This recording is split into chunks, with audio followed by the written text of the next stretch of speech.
Celebox. Si Jillian Manalo o mas kilala bilang Jill ay isang dalagang probinsyana. Napilitan siyang mamasukan bilang kasambahay matapos niyang makatulog sa delivery truck at napadpad sa Maynila ng walang kapera-pera. Ganun po ba?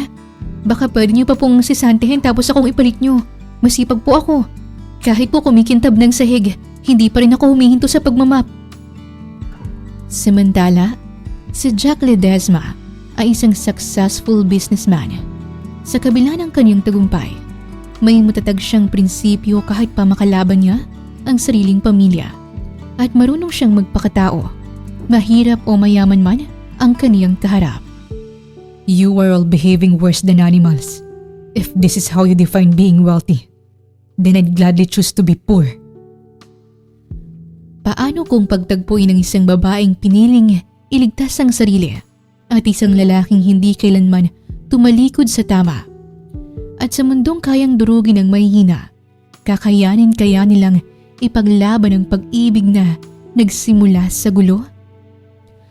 Ating tunghayan ang isa na namang kwento ng pag-ibig na inihahandog sa inyo ng Tales of Siren.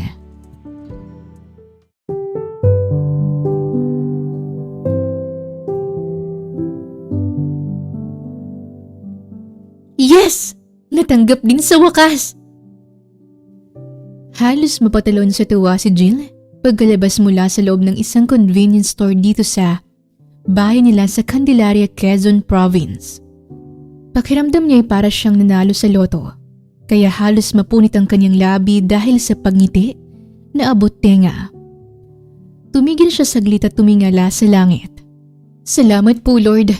Mababara ko na rin ang mga nagsasabing palamunin lang daw ako ni na Tita Rosa, kaya malaking huy talaga sila sa akin ngayon. Si Jillian Manalo o mas kilala bilang Jill ay isang dalagang probinsyana na kasalukuyang 25 anyos. Baling-kinita ng pangangatawan. Morena ang balat na parang hinagka ng araw. Katamtaman ng tangos ng ilong at may angking kagandahan na may pagmamalaki.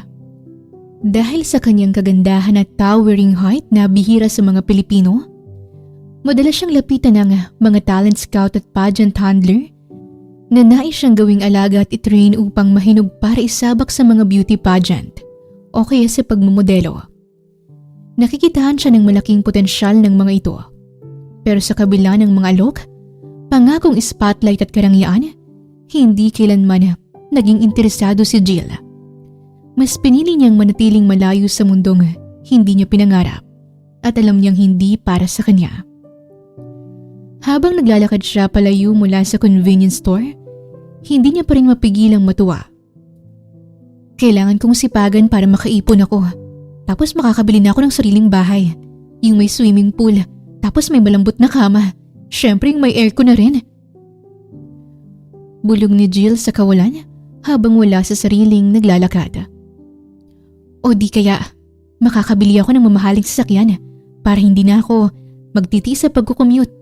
Tapos makakabili rin ako ng magandang cellphone, yung may, Aray! Ang sakit! Aray ko! Buwisit naman oh! Napahinto si Jill sa pag-i-imagine ng kung ano-ano, matapos siyang mabangga at tumama ang noo sa poste ng streetlight. Pakiramdam niya naalog ang buo niyang pagkatao. Buwisit kasing poste na to. Kita na may naglalakad na tao, hindi man lang tumabi. Ikaw na lang sanang nag-adjust. Aray! Putik naman oh! Ang sakit! Napasigaw muli si Jill sa sakit matapos niyang sipain ang poste. Pero siya lang din ang nasaktan. Kung bakit ba naman kasi pinapagalitan niya ito at ito pang pinapa-adjust na akala mo'y meron itong mga sariling paa at mata. Nang lumingalinga si Jill sa paligid, nakita niya ang mga tao na pinagtitinginan siya at nagpipigil pa ng tawa ang ilan. Dahil sa hiya, mabilis siyang tumalikod at nakayukong naglakad palayo mula roon. Nakakahiya ka, Jill. Kung bakit ba naman kasi ang taas-taas mo agad mangarap? Daig mo pa yung doktor o artista. Cashier pa lang naman ang magiging trabaho mo. Magkano lang naman ang sasahurin mo ron? Ayan tuloy, ginising ka kagad ng poste sa katotohanan. Paninarmo niya sa sarili. Pero kahit ganun, Magaan pa rin ang pakiramdam niya at di kalaunay natawa na lang siya sa nangyari. Para kay Jill, malaking bagay na ang magtatrabaho siya. Kahit kakarampot lang ang kikitain niya. Basta't ang mahalaga, marangal ito. At makakabawi na rin siya kahit papano sa tita Rosa niya. Ang nanay ng kaibigan niyang kumupkup sa kanya matapos siyang lumaya sa mga dating umampun sa kanya. Natatakot kasi si Jillian sa kinikilos ng tinuring niyang ama. Matagal na niya itong napapansin na malagkit kong makatingin. At minsan, pasimple itong dumidikit o napapahawak sa dibdib o di kaya naman sa pang-upo niya. Nung una, iniisip ni Jill na hindi yun ito sinasadya. Ngunit isang araw noon, nahuli niya itong sinisilipan siya sa banyo habang naliligo. Kaya pala napansin niyang nagkakaroon bigla ng maliit na butas ang pinto at doon pala ito sumisilip. Nang sabihin naman niya yon sa tinuturing niyang ina, hindi ito naniniwala at siya pa ang lumabas na masama. Kaya nagpa siya na lang si Jill na lumayas sa kabila ng kanyang utang na loob dahil nanganganib siya para sa kanyang buhay at sariling kaligtasan. Nang tuluyang makalaya si Jill mula sa may convenience store, huminto siya sa gilid ng kalsada at nag-aabang ng tricycle. Pero ilang minuto nang lumipas, wala pa ring humihinto. Kaya napabuntong hininga siya at dinukot ang maliit niyang wallet mula sa kupas na pantalon. Pagbukas niya nito, nadismaya siya sa nakita. Tres na lang palang laman ng wallet ko. Buti na lang hindi pa ako nakakasakay. Nakakahiya naman kung manghihingi ako ng pera kay Tita Rosa pagdating doon. Binilang-bilang pa niyang barya na para bang umaasang dadami yun kapag inulit-ulit niya. Napakamot na lang siya sa ulo at napatingin sa kalsada para tansyahin kung gaano kalayo ang lalakarin niya. Okay lang to, Jill. Exercise mo na rin to. Pang-motivate niya sa sarili dahil hindi nga biro ang lalakarin niya. Sa kalagitnaan ng paglalakad, ramdam na ni Jill ang hapdi sa talampakan at ngalay sa kanyang mga binti. Maghapon din kasi siyang palakad-lakad para maghanap ng mga pag-a-applyan. Sa isang tabi, may isang malaking truck na nakaparada. Bukas ang likod nito at may lamang sako-sakong gulay at prutas. Wala namang tao sa paligid, kaya nagdesisyon si Jill na maupo muna sa loob nito. Sandali lang naman, ipapahinga ko lang muna ang mga paa ko. At saka wala naman akong balak magnakaw dito. Inunat ni Jill ang mga paa at komportabling sinandal ang likod. Sa gitna ng pagpapahinga, bigla siyang napahikab kaya sandali muna niyang pinikitang mga mata. Pero napasarap ang kanyang pagpikit matapos siyang lamunin ng antok. At bago pa man niya mapansin, tuloy na siyang nakatulog. Hay, ang sarap ng tulog ko ah. Marami akong energy nito mamaya sa first day ko sa trabaho. Masiglang wika ni Jill at kinabukasan habang umunat-unat. Nakapikit pa siya ng akmang kukunin ng tuwalya para sana maligo. Pero napahinto siya at napamulat ng sako ang mahawakan niya. Ha? Nasa truck pa rin ako? Teka, anong oras na ba? Nanlaki ang mga mata ni Jill nang makita mula sa luma niyang relo ang kasalukuyang oras. Gagi! Alas 5 na pala ng umaga. Hindi ko malang namalayan na nakatulog pala ako rito. Napansin ni Jill na nakasara ang pinto ng truck. Nang subukan niya itong itulak para buksan, narinig niya ang pagkalansing ng mga kadena. Kaya natitiyak niyang nakakandado ito. May tao ba dyan? Tulong! Sigaw ni Jill habang kinakalampag ang pinto para gumawa ng ingay at para may makarinig sa kanya. Tulong! Pabukas naman oh! May tao dito sa loob ng truck! Muling sigaw niya. Inulit-ulit niya pa yon hanggang sa may marinig siyang boses at tila binubuksan ng kandado. Hoy, miss! Anong ginagawa mo dyan sa truck namin? Magnanakaw ka ano? Halos pasigaw na bungad sa kanya ng driver pagkabukas ng pinto dahil na rin sa gulat. Si kuya naman, hindi ba pwedeng nakaupo lang tapos nakatulog ako? Hinusgahan mo naman ako agad. Ikaw nga, Nagsasarado ng truck, hindi mo lang sinecheck kung may tao sa loob. Nagdadahilan ka pa. Teka nga, tatawagin ko nga yung pulis dyan sa station. Nagmamadaling umalis ang driver. Kinabahan naman agad si Jill. Abay, sira ulo yun ah. Hindi mo lang madaan sa usapan. Mabilis na dinampot ni Jill ang kaniyang sling bag bago siya bumaba mula sa truck. Tinangay pa niyang isang buong langka na nakahiwalay at umaalingasawang bango dahil sa pagkahinog. Mabilis siyang tumakbo paalis mula doon. Nang tuluyan siyang makalayo, huminto muna siya sa pagtakbo at habol hininga na nagtago sa likod ng isang phone booth. Napangiti na lang si Jill habang nakatitig sa langka na dala-dala niya. Loko yun, pinagbintangan pa ako magnanakaw. Ayan, di naging totoo. Alam niyang mali yun at wala siyang intensyon na gawin ang ganung bagay. Sadyang nadala lang siya ng sitwasyon. Oo nga pala, may pasok pa ako. Makauwi na nga sa bahay. Baka nag-aalala na rin si Tita Rosa sa akin. Sambit ni Jill sa kawalan. Pero pagkalis niya mula sa likod ng phone booth, bigla siyang binalot ng kaba.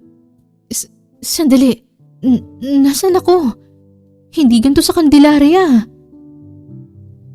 Ngayon niya palang napagtanto na ibang-iba na ang paligid kumpara sa nakasanayan niyang nakikita sa Quezon Province. Ale, itatanong ko lang po sana kung anong lugar to. Lumapit si Jill sa isang food stall vendor sa may kanto upang magtanong. Kamuning to, Ineng? Kamuning po? Oo, Kamuning, Quezon City. Hindi alam ni Jill kung anong mararamdaman niya. Palakad-lakad lang siya sa tabing kalsada na parang wala sa sarili. Real quick, from Quezon Province to Quezon City. Ano ba namang kamalasan to? First day ko pa naman bilang cashier. Hindi na agad ako nakapasok. Laking pagtataka ni Jill kung paano siya nakarating dito nang hindi man lang siya nagigising nung sinara ang pinto ng truck kagabi. At hindi man lang siya nagigising kapag umaalog ang truck sa tuwing dumadaan sa baku-bakong kalsada. Ano nang gagawin ko? Ni wala akong cellphone para makontak sa Tita Rosa. Tapos 3 piso na lang ang pera ko dito. Paano na ako nito? Halos mangiyak-ngiyak na napaupo si Jill sa tabing kalsada. Bit-bit ang bigat ng kanyang sitwasyon. Okay, Jill. Mag-isip ka ng paraan kung paano ka makakauwi. Hindi ka pwedeng umiyak na lang dito na parang inagawan ng candy. Pagpapalakas niya ng loob sa sarili. Pilit niyang pinipigilan ang pagtulo ng mga luha dahilan para mapatingala siya. Nangako ka sa sarili mo na hindi ka naiiyak kahit kailan, Jill. Mabuti kung sa pag-iyak-iyak mo, perang lalabas dyan sa mata mo imbis na luha eh. Hindi naman. Kaya tigil-tigilan mo yan. Kontra ni Jill sa sarili. Napabuntong hininga siya at mabilis na tumayo habang pinupunasan ang mga mata gamit ang likod ng sariling palad. Kailangan kong dumiskarte. Sabi nga nila, hindi sapat ang pagdadasal kung hindi mo sasamahan ng pagkilos. Muling naglakad-lakad si Jill habang umiisip siya ng maaari niyang gawin. Sinisipat niya ang mga bahay at gusali sa paligid hanggang sa napansin niya ang isang barbershop na may nakasabit na karatulang hiring ito ng barbero. Dahil doon ay parang may umilaw na bumbilya sa utak niya. Oo nga no, pwede ako magtrabaho muna. Pero syempre hindi rito sa barbershop. Wala naman akong alam sa pagugupit. Baka mamay maputol ko pang tenga ng customer eh. Ano bang pwedeng pasukan ko? Agad siyang napaisip ng taimtim. Tama! Pwede ako mamasukang kasambahay. Mas mabuti yun lalo't stay in kaya hindi ako mamumroblema sa titirhan. Ganun na nga. Grabe, ang talino ko talaga kahit kailan. Tuwang-tuwa niyang sabi. Nag-hair flip pa siya na akala mo hindi maiyak-iyak kanina. Nagpatuloy na siya sa paglalakad at naghanap ng mga bahay na hiring ng kasambahay. Maya-may may nakita na siyang unang bahay na may nakapaskil na karatula. Maliit lang ang bahay. May halamang gumamela sa paligid ng gate. At may babaeng nagwawalis na sa tansya niya ay nasa 40 na ang edad. Magandang umaga po. Magtatanong lang po sana ako kung hiring pa po kayo ng kasambahay. Sinipat siya ng babae mula ulo hanggang paa. Halatang sinusukat siya sa tingin pa lang nito. Taga saan ka, Inday? Taga Quezon Province po ako. Biglang nag-iba ang ekspresyon ng babae at napansin ni Jill na bahagya itong napangiwi. Ay, ayoko ng probinsyana. Mahina kayong umintindi, dugyot kumilos, at saka mga patay gutom. Pasensya na. Nalaglag ang panga ni Jill sa pagkabigla dahil sa sinabi nito. Kasabay ang pagkuyom ng kamao niya. Ay, ayoko rin pala sa among amiimbor na lang bunganga. Mukhang lang ka sa dami ng tigidig sa muka at ubod ng arte. Kamukha naman ni Cookie. Pagkasabi ni Jill, tumalikod na siya at dalidaling umalis. Ang bastos mong babae ka! Bumalik ka rito nang mahila ko yung buhok mo! Kakalbuhin talaga kita! Ang baho ng hininga mo! Ipot ba ng manok ang toothpaste mo? Kadiri! Basta probinsyana, walang kwenta! Hindi ka siguro mahal ng asawa mo, no? Ang panghik kasi ng ugali mo. Pagkasabi noon ni Jill, natigilan ang matandang babae. Parang nasaktan ito sa sinabi niya. Mabilis din itong tumalikod at mukhang nagpupunas ng luha. Nasa pulyata si Tanda. Dapat lang yun sa kanya. Sasabihin niya pa ako na walang kwenta. Hindi niya ba alam na sanay ako sa verbal abuse? Wala nang obra sa akin yun. Reklamo niya habang naglalakad palayo. Si Jillian, ang tipo ng babae na hindi hinahayaang tapak-tapakan ng kung sino-sino lang ang kaniyang pagkatao. Hanggat maaari, ipinagtatanggol niyang sarili lalo kapag alam niyang siya ang nasa katwiran. Maya-maya lang, nakakita na rin siya ng susunod na bahay. Mas malaki ito kumpara sa nauna. May doorbell pa at may ikalawang palapag ang bahay. Sunod-sunod na pinindot ni Jill ang doorbell, kaya naman tarantang-taranta na binuksan ng isang matandang lalaki ang gate.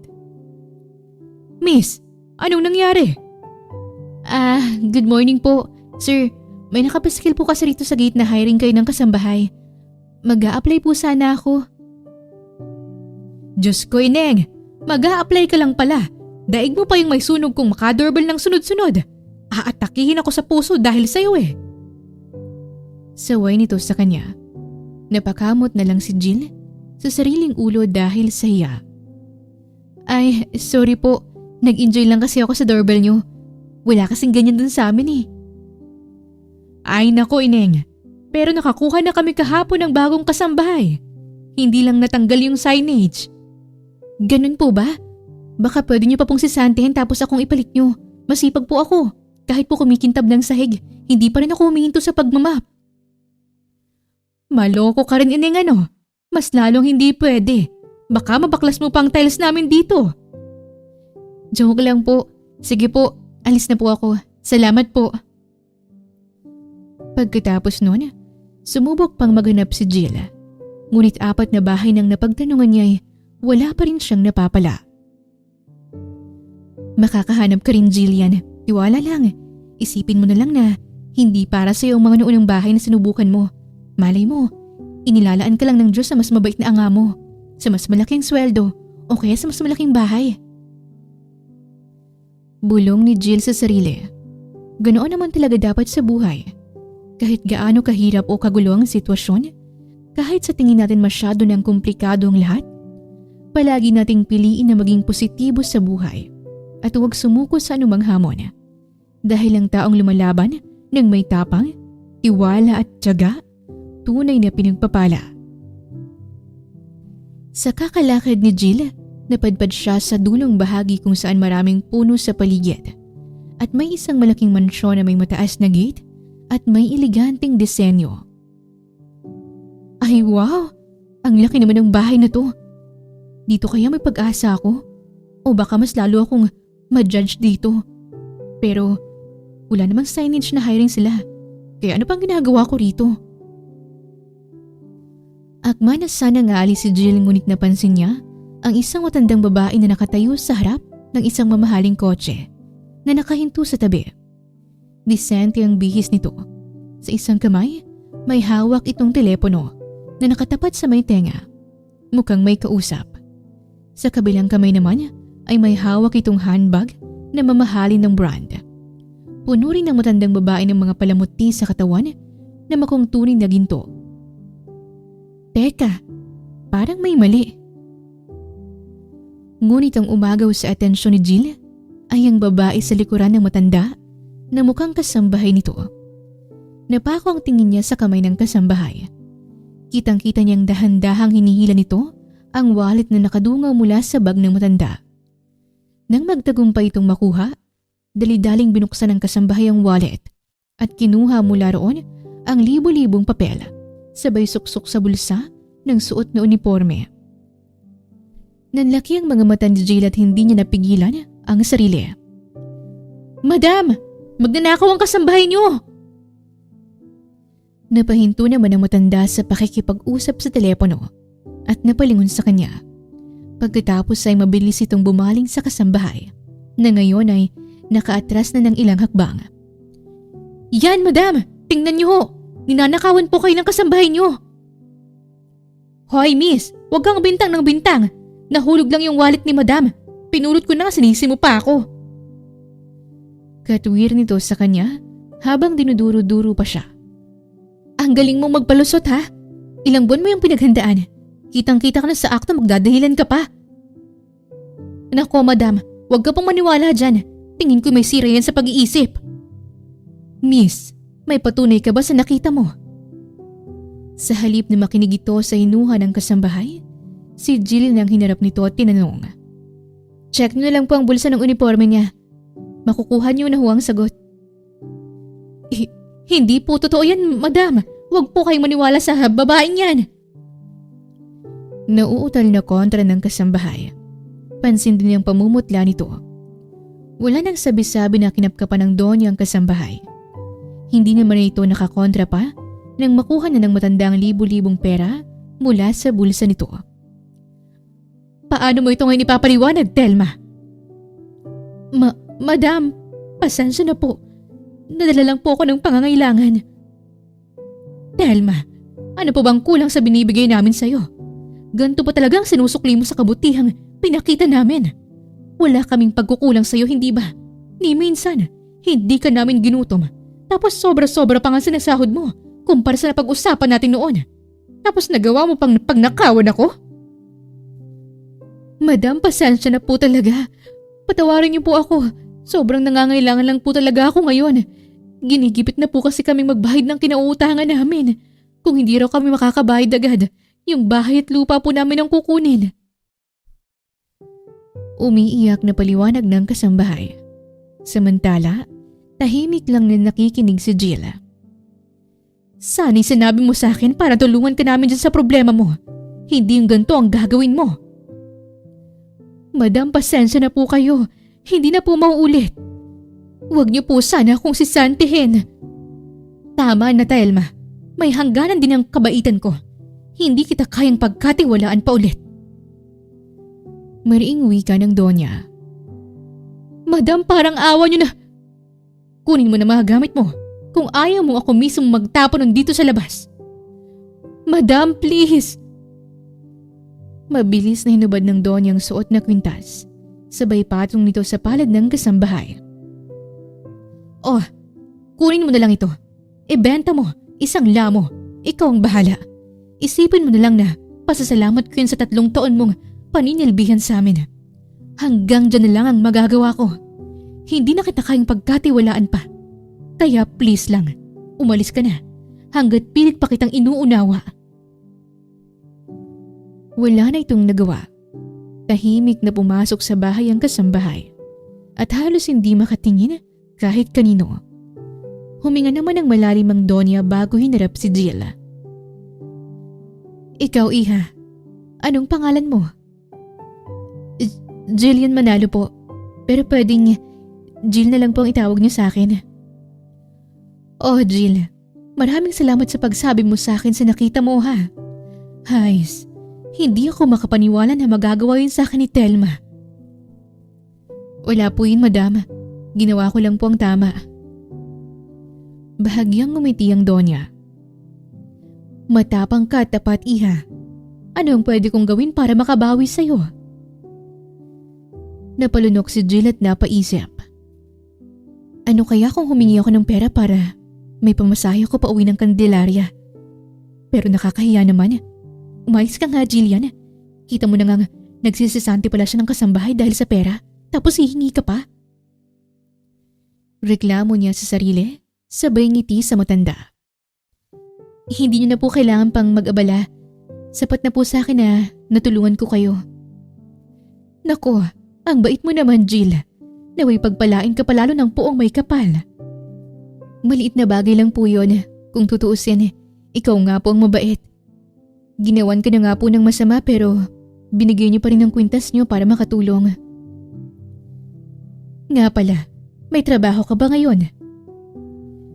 Natigilan si Jill sa biglaang tinanong nito. Oo nga pala, ang gaga mo naman, Jillian. Ba't di mo naisip ang tungkol doon?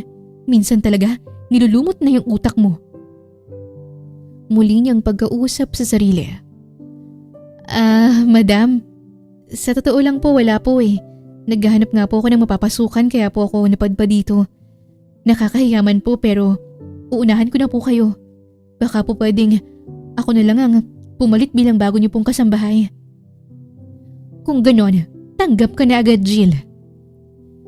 Nanlaki ang mga mata ni Jill at napataki pa siya ng kaniyang bibig. Talaga po? Oo naman.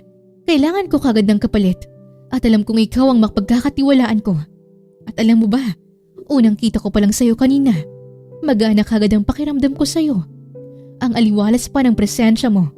Alam ko mabuti kang bata. Hindi mapigilan ni Jill ang sarili na mapangiti ng husto. Naku madam, maraming salamat po talaga. Ngumiti rin ang Donya at tumango. O paano, pasok na tayo sa loob. Ako mismo ang magtutour sa'yo. Tsaka ayusin agad natin ang magiging kwarto mo para maging masarap ang pagtulog mo gabi-gabi. Alok nito na parang mas excited pa sa kanya. Habang nakasunod si Jill sa Donya na kasalukuyang sinasamahan siyang libutin ang paligid ng mansyon, hindi niya maiwasang mapangiti at mapatingala sa langit. Hindi nga siya nagkamali na may inilaan ng Diyos para sa kanya at alam niyang si Donya Artemis ang naging instrumento nito. Sa bawat araw na lumilipas, hindi may paliwanag ni Donya Artemis kung bakit gano'n na lamang kaganang kakaibang nararamdaman niya para kay Jillian. Hindi ito ang tipikal na amo at kasambahay na relasyon. Kahit sandali pa lang na nagtatrabaho si Jill sa kanila, pakiramdam niya'y kilalang-kilala na niya ito ng lubusan. At parang ganun lang kadali para sa Donya na pagkatiwala ng dalaga sa kabila ng pinagdaanan nila sa dating kasambahay. Makalipas pa ang ilang araw, sumapit naman ang 56 na kaarawan ng Donya. Minabuti nitong magkaroon ng ingranding selebrasyon sa mansyon kung saan imbitado ang mga kilalang negosyante, bigating mga kaibigan at mga personalidad na nakatrabaho ni Donya Artemis nung siya'y sikat na model pa nung araw. Simula pa lang ng umaga, abala na ang buong mansyon. Hindi rin magkanda ugaga si Jill na maglinis at tumulong sa pagdedekorasyon. Nang magsimula ang programa pagsapit ng hapon, tumulong na si Jill sa pagsiserve sa mga bisita. Nakasuot siya ng simple ngunit malinis niyang uniforme bilang kasambahay. Kasalukuyan niyang bitbit ang isang tray ng mga putahe na may masarap na sarsa. Maingat ang bawat hakbang niya habang naglalagay ng pagkain sa mga mesa. Grabe, nakakapanglit ang mga bisita ni Donya Artemis. Mula ulo hanggang paa, mukhang aabutin ng milyones sa mga suot nila. Bulong ni Jill sa sarili.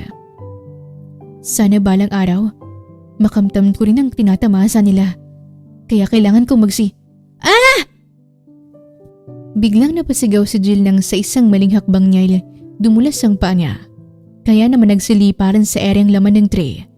At nagkalat ang mga pagkain sa sahig. Kasabay ang paggawa nito ng malakas na ingay dahilan para pagtinginan siya ng mga bisita. Oh my goodness! How hard it is to carry a tray without ruining everything. This is exactly why they shouldn't let just anyone serve here. Hindi na nakapagtataka kung bakit hanggang kasambahay lang ang trabaho niya. Simpleng trabaho nga hindi niya magawa ng maayos. Paano pa siya aangat sa buhay? Sambit ng isang bisita na sinugundahan pagad ng isa.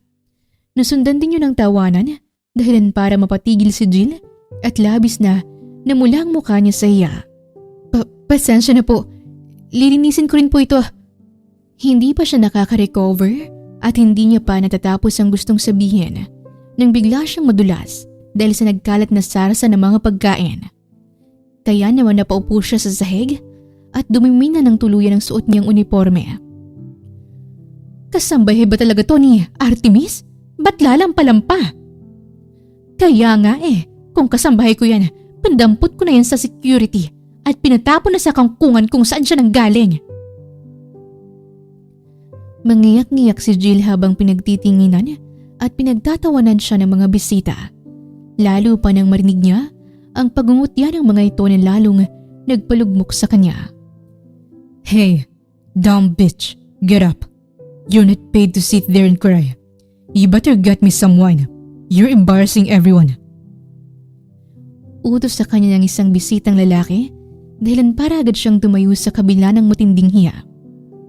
Dali-dali siyang tumakbo at pagbalik niya ay may dala na siyang wine glass.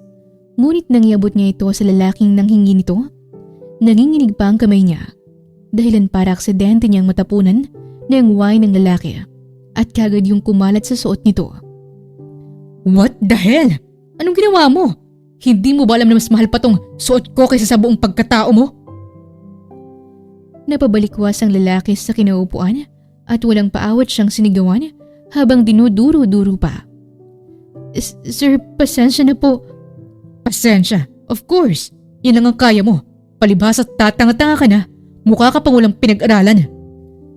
Muling sigaw sa kanya ng lalaki. Eksakto namang dumaan na waiter kung saan may dala-dala itong tray ng mga inumin. Kaya biglang sunod-sunod na kinuha ng lalaki ang mga wine glass at walang pasintabing binuhos ang laman nun sa ulo at buong katawan ni Jill. Kaya naman daig niya pa ang bagong ligo. Look at you, drenched, shaking, and useless. Do you honestly think an apology makes you a human in this place? You're nothing but hired trash, so know your place. Keep your head down, and don't you dare pretend you deserve even an inch of respect. Matapos yung sabihin ng lalaki, imbis maawa sa kanya mga bisitang nakakita, lalo pa siyang pinagtawanan ng mga ito. Sabay-sabay na halakhakan ng umalingaw-ngaw sa paligid. Bagay sa'yo yan, mukha ka ng basahang nilabhan. Naniga si Jill ng husto sa kanyang kinatatayuan. Kahit anong pigil niya, tuloy nang bumubuhos ang mga luha niya. Sa danami-dami niyang pinagdaanan sa buhay, ngayon siya nabigong tuparin ng pangako sa sariling hindi na siya muling iiyak at hindi niya ipapakita sa ibang tao ang mahinang parte ng pagkatao niya. Akmang bubuhusan pa sana siya ulit ng lalaki, kaya mabilis siyang napapikit.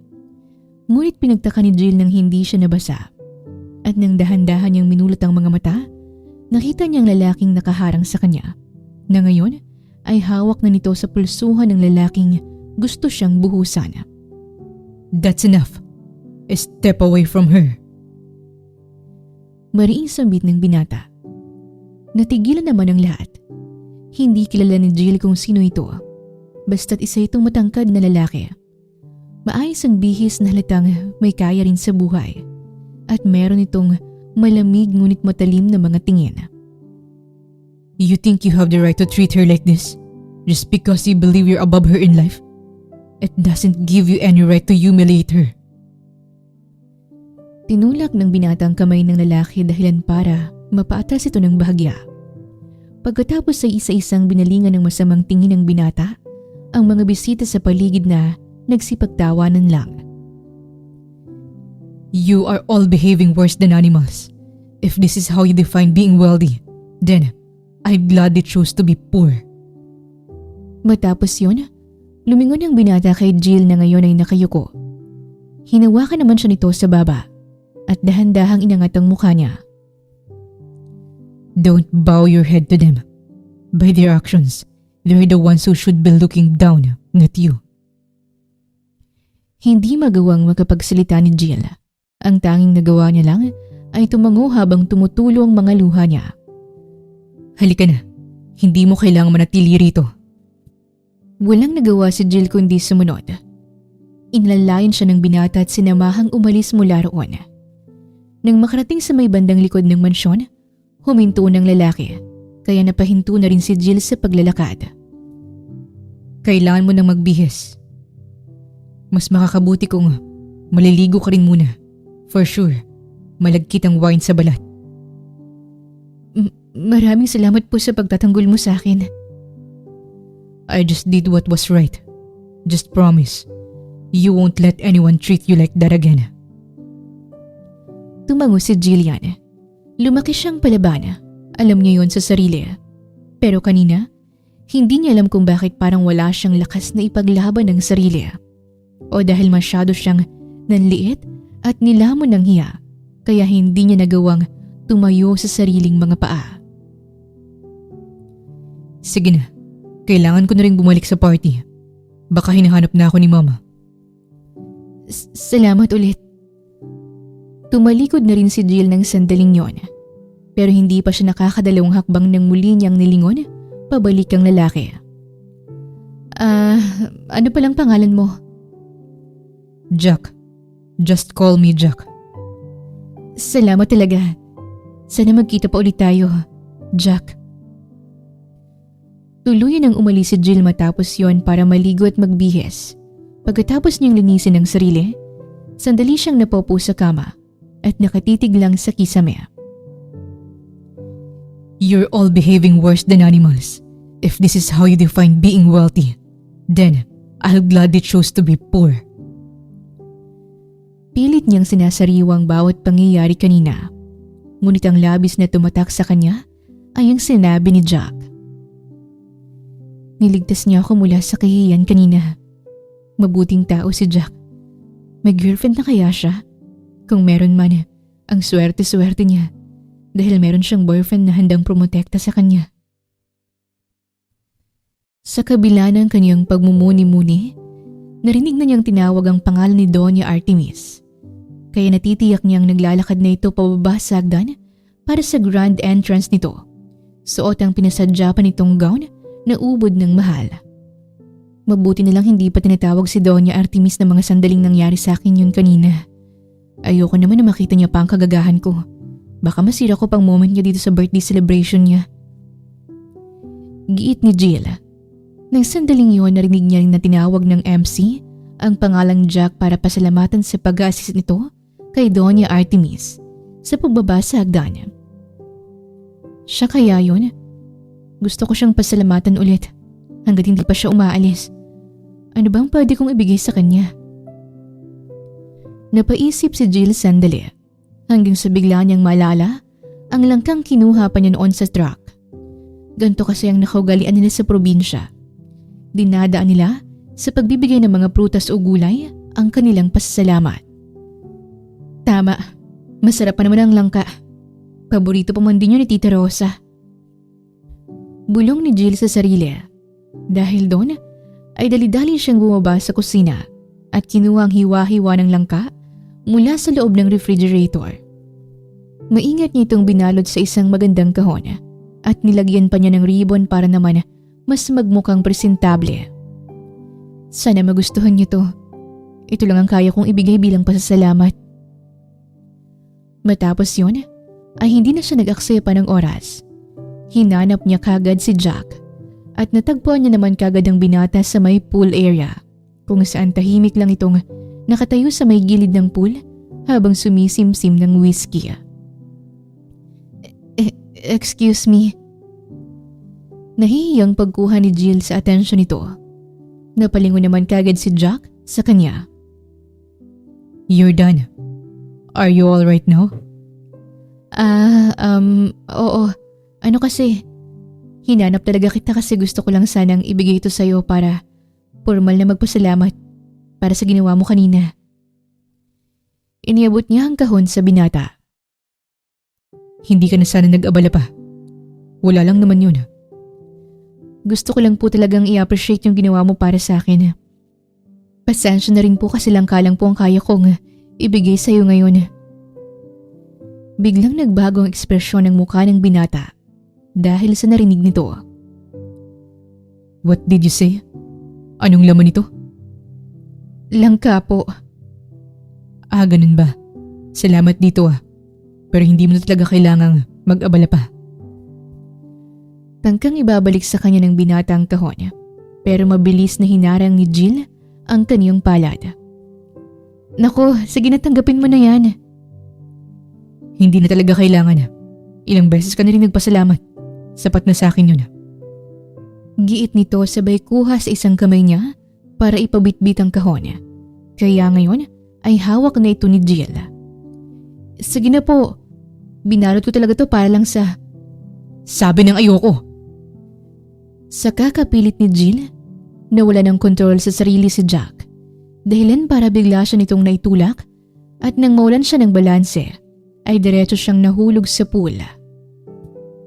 Nagkagulo ang paligid ng pool sa pagkahulog ni Jill. May ilang bisitang napasigaw, ang iba na may nagtakbuhan palapit. Sa may di kalayuan, kitang-kita ni Doña Artemis ang buong pangyayari. Mula sa pagtulak ni Jack hanggang sa paglubog ng dalaga sa tubig. Diyos ko! Jill! Agad nitong iniwanan ng mga kausap na bisita at nagmamadaling lumapit sa pool area kahit na bigat ito sa suot na gown. Tulungan niyo siya! Hindi siya marunong lumangoy! Sigaw ng Donya. Dahil sa naramdamang konsensya sa nagawa, mabilis namang tumalon si Jack at inalalayan si Jill paahon ng pool. Basang-basa siya, habol ang hininga. Ramdam ang pagod sa kakapagaspa sa tubig para hindi malunod. At halatang gulat na gulat pa sa nangyari. Yakap-yakap niya rin ang sarili dahil nanginginig ang buong katawan niya dahil sa lamig. Jill, ayos ka lang ba? Usay sa ng Donya na puno ng pag-aalala.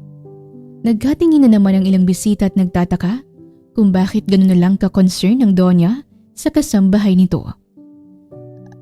Ayos lang po ako. Mahina at nauutal na sabi ni Jill, kahit halatang hindi. Ngunit hindi siya pinaniwalaan ng Donya at hinarap nito si Jack na nakatayo lamang sa tabi ni Jill na basang-basa rin. Ano ang ibig sabihin nito, Jack? Bakit mo siya tinulak? Tita, I didn't mean... Hindi kita tinatanong kung sinadya mo o hindi. Ang sabi ko, bakit mo siya tinulak? Natahimik ang lahat ng sumigaw na si Doña Artemis. Maging ang ilang bisita na nagbubulungan ng itigilan. Mula sa likuran, mabilis namang lumapit ang isang babaeng elegante din ang tindig. Si Madam Cynthia na siyang nanay ni Jack. Artemis, please. Let's not make a scene. Jack didn't... Cynthia, I saw everything. And I'm more than sure na walang masamang ginawa si Jill para itulak ng anak mo. Artemis, anong nangyayari sa'yo? Bakit ganyan ka makariak ay kasambahay mo lang naman yan?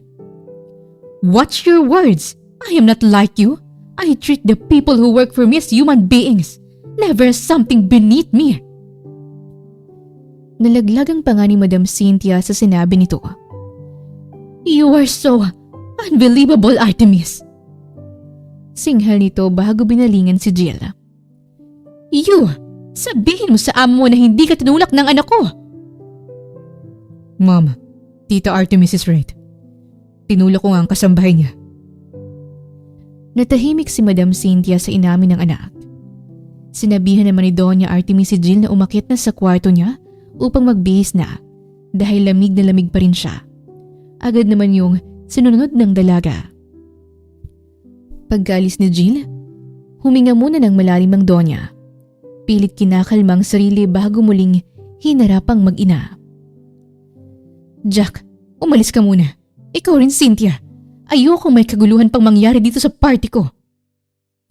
Artemis, please, I've made my decision. Mom, let's respect her decision. Besides, it's her birthday. Let's give her this day. Kokontra pa sana si Madam Cynthia. Ngunit nang ibulong yun sa kanya ng anak, ay sumang-ayon na lang din ito. Please everyone, let's leave this moment behind and enjoy the rest of the party. Anunsyo ni Doña Artemis na kagad namang sinunod ng lahat. Matapos yun, Sumunod muna ito sa kwarto ni Jill na ikinabigla ng dalaga. Donya, bakit po sumunod pa kayo rito? Kaya ko na po ito. Bumalik na po kayo sa party. Birthday niyo po ito. Ayoko pong hindi niyo ma-enjoy ang bawat sandali nito. Hayaan mo na ang party. Ikaw ang inaalala ko. Ano ba talagang nangyari? Mabait kasi yun si Jack. Kaya nabigla ako kung bakit niya nagawa yun. Mabait nga po siya. Siguro, nakulitan lang siya sa akin kaya ganun ang nagawa niya. Pero ayos na po ako. Wala na po sa akin yun. Hindi na lang sinabi ni Jill ang buong nangyari para hindi na masyadong magtanong ang Donya at baka malaman pa nito ang panghihiya sa kanya ng mga bisita at magkaroon pa ng panibagong gulo.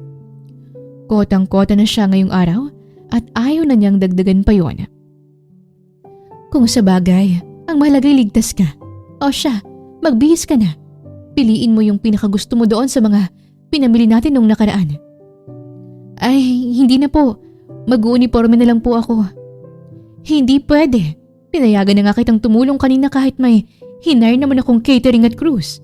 Kaya ngayon, sasamahan mo naman akong i-enjoy ang party. Nakakahiya naman po sa mga bisita niyo. Wala kang dapat ikahiya. Besides, it's my party. Ako ang masusunod kung sinong gusto kong makiin. Sige na, magbihis ka na. Hindi ako alis hanggat hindi ka nagbibihis. Wala nang nagawa si Jill kundi tumango. Habang nakatalikod siya at unti-unting hinuhubad ang basang uniforme, napaupo muna ang Donya sa gilid ng kama. Ngunit nang bahagyang tumagilid at yumuko si Jill upang ilapag ang damit, biglang may napansin ng Donya sa kanyang likuran. Dahilan para bigla itong mapatayo at nanlalaki ang mga mata sa gulat. Jill! Napahinto ang dalaga. Humarap siya sa matanda habang tinatakpan ng kamay ang kanyang dibdib. Po, ba't parang gulat na gulat po kayo? May mali po ba? Parang nakakita po kayo ng multo. Pabirong usisa ni Jill. Mahina pa siyang tumawa. Ngunit nang hindi nakitawa ang Donya, mabilis na siyang huminto. Pwede ko bang makita ang likod mo? Nagtataka man si Jill, sumunod na lang siya at dahan-dahang tumalikod. Nabigla pa siya nang maramdaman ang nanginginig na mga daliri ng Donya. Na dahan-dahang hinahaplos ang isang hugis crescent na birthmark niya malapit sa kaliwang balikat. Isang marka na matagal nang inilibing ng panahon. Ngunit hindi niya makakalimutan. Ang birthmark mo, Jill. Ano pong meron sa birthmark ko? Ilang taon ka na, Jill? 25 po. Kailan ang kapanganakan mo? November 26, 2000 po.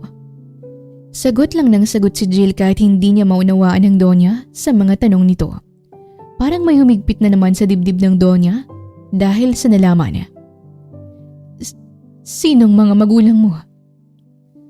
Natigilan si Jill. Bahagya siyang napangiti. Ngiting sanay nang marinig ang tanong na yon nang paulit-ulit ngunit pansin pa rin ang pait sa kanyang muka. Hindi ko po kilala ang mga tunay kong magulang. May umampon lang po sa akin at sa Quezon Province po ako lumaki. Sino ang nagdala sa'yo sa mga umampon sa'yo? Nabanggit ba sa'yo kung sino? Si Aling Cecilia ba yun? Sunod-sunod na tanong ni Donya Artemis. Laking pagtataka naman ni Jill nang tumama ito. Teka, paano niyo po nalaman? Yung Aling Cecilia nga po ang nagbanggit sa akin. Bigla na lang bumuhos sa mga luha ng Donya sa nalaman. Napaupo pa ito sa kama na tila biglang nawalan ng lakas ang mga tuhod. Donya, ano pong nangyari? May mali po ba akong nasa... Nag-aalalang lumapit si Jill sa Donya. Ngunit natigilan siya nang bigla siya nitong yakapin. Si Aling Cecilia.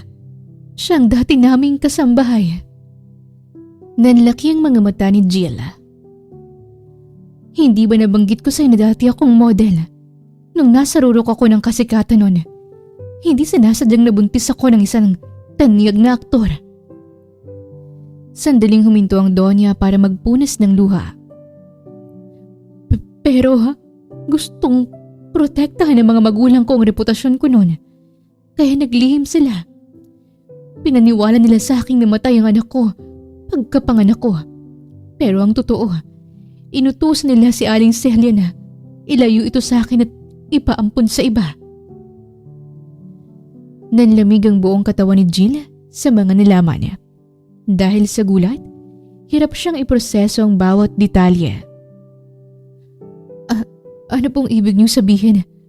Naguguluhan po ako. Ikaw, Jill. Ikaw ang nawawala kong anak.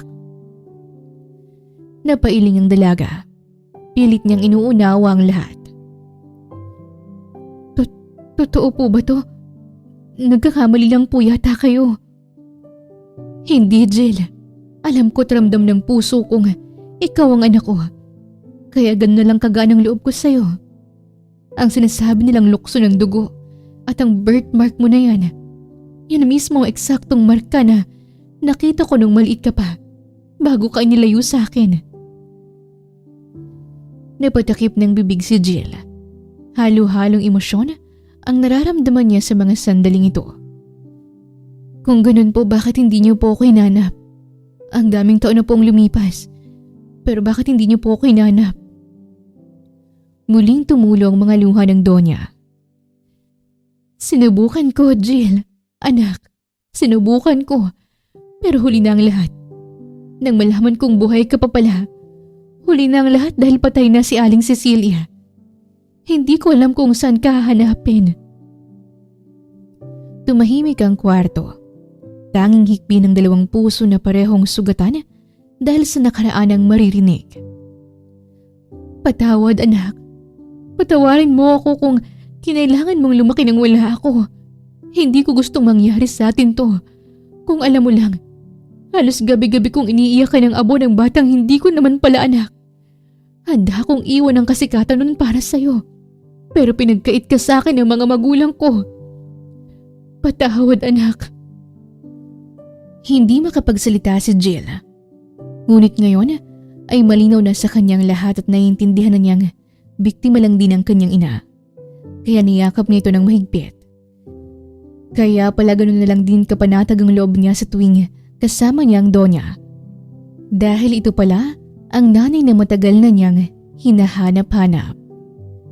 Nang yakapin din siya ng mahigpit ni Donya Artemis, lalong naiyak si Jill. Ganito pala kasarap sa pakiramdam mayakap ng tunay mong ina. Ito ang pakiramdam na matagal ko na gustong maranasan. Hayaan mo, anak. Simula ngayon, walang araw na hindi kita yayakapin. At simula ngayon, hindi mo na kailangang maghirap. Dahil ibibigay ko sa iyong buhay na dapat matagal mo nang naranasan. Ang buhay na deserve mo at para talaga sa iyo. Hindi na sumagot si Jill. Pumikit na lang siya at ninamnam ang bawat sandaling kayakap niyang sariling ina. Hindi naging madali ang mga sumunod na araw para kay Jill. Sa kabila ng yakap at pagtanggap ni Donya Artemis, may bahagi pa rin sa kanya na natatakot. Takot na baka isa lamang itong pagkakamali o isang pagkakataong muli siyang masasaktan kapag umasa.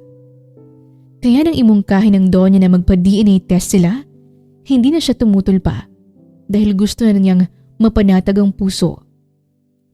Makaraan lamang ang ilang araw na paghihintay, lumabas na rin ang resulta at 99.9% ang maternal match na nagpapatunay na si Donya Artemis nga ang kanyang biological mother. Dahil doon, hindi na nag-aksaya ng panahon si Donya Artemis. Ilang araw lang ang lumipas. Agad itong nagpatawag ng press conference sa pangunahing tanggapan ng Luna. Isang high-end accessories brand na kilala hindi lamang sa Pilipinas, kundi pati maging sa international industry. Ito'y pagmamayari ni Donya Artemis. Sa mga sandaling ito, punong-puno yung conference hall ng mga mamamahayag, camera at mga flash. Isa-isa nagsipwestong media, nagbubulong-bulungan at nagtataka kung ano ang malaking anunsyong ipapahayag ni Donya Artemis. Nang bumukas ang pinto, pumasok ang Donya at eleganteng-elegante at puno ng kumpiyansa sa sarili. Sa likod nito ay nakasunod si Jill. Simple lang ang kanyang bihis ngunit tuwid ang tindig. Ramdam niya ang bawat matang nakatutok sa kanya. Ngunit nasaling na siya ni Doña Artemis para sa pagkakataong ito. Magandang araw sa inyong lahat. Maraming salamat sa pagdalo ninyo kahit pabiglaan ang press conference natin ngayon. Tumahimik ang buong bulwagan ng magsalita ang Donya. Lahat ay hindi na makapaghintay sa ipapahayag nito. Tinipon ko kayo ngayon hindi lang bilang CEO ng Luna, kundi bilang isang ina. Matagal ko nang tinatago ang bahagi ito ng aking buhay. Ngunit panahon na para itama ang nakaraan. Nagkatinginan ang mga mamamahayag. Marahan namang hinawakan nito ang kamay ni Jill. Ipinakikilala ko sa inyo ang aking nag-iisang anak. Si Jillian Manalo, but soon, she will be legally be named Jillian Ardente.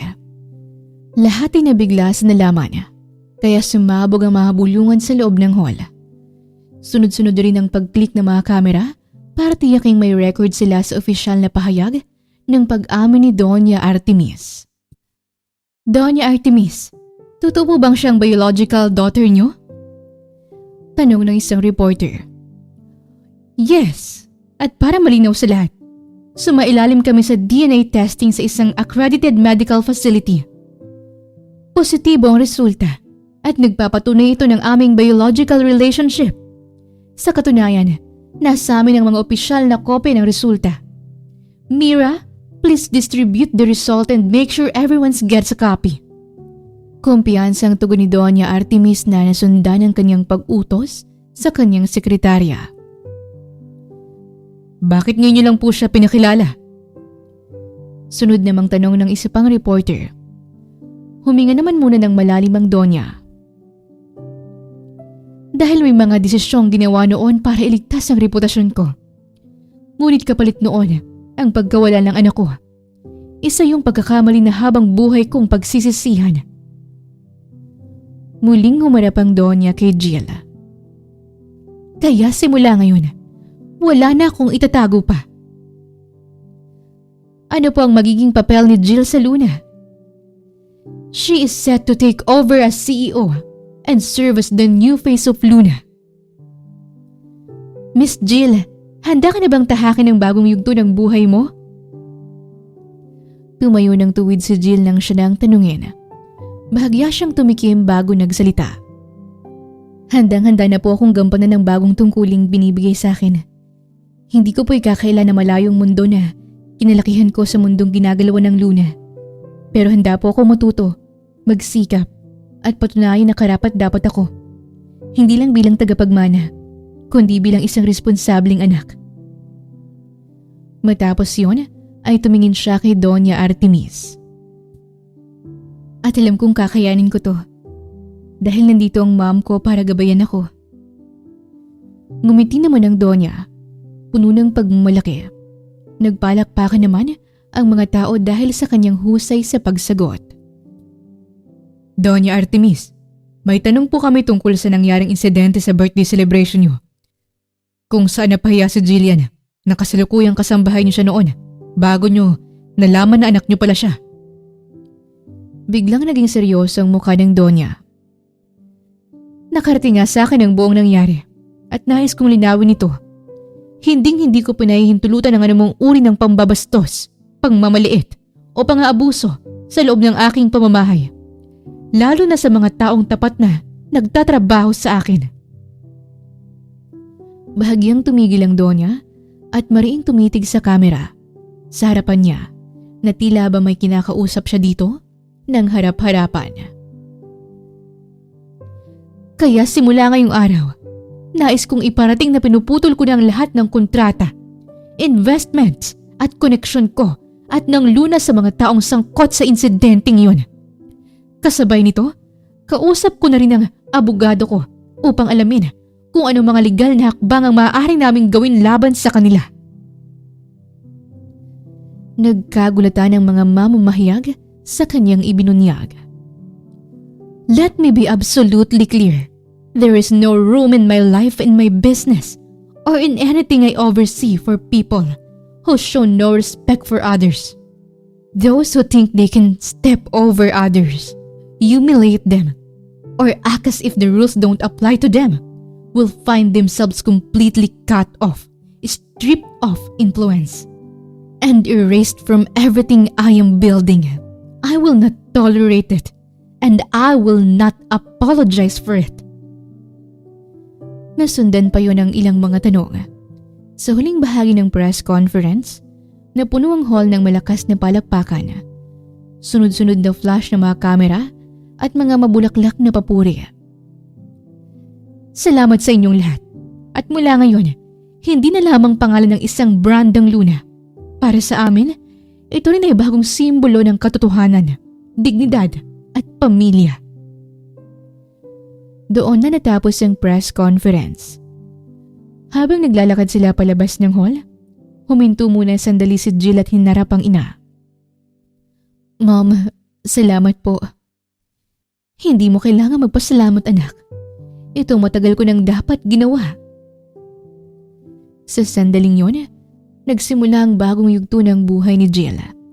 Hindi na bilang kasambahay, kundi bilang anak, tagapagmana at babaeng handang harapin ang mundong minsang tumapak sa kanyang pagkatao. Nalaman naman ng mag-inang sina Jack at Madam Cynthia ang tungkol sa mga binunyag ni Doña Artemis at Jillian sa press conference. Kaya kinabukasan ay kagad na nagtungo ang mag-ina sa mansyon. Artemis, pwede ba tayong makapag-usap? May ilang bagay lang kaming nais linawin.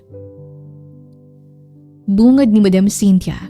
Mas kalmado ito ngayon na para bang isa siya sa pinaka mapagkumbabang tao sa buong mundo.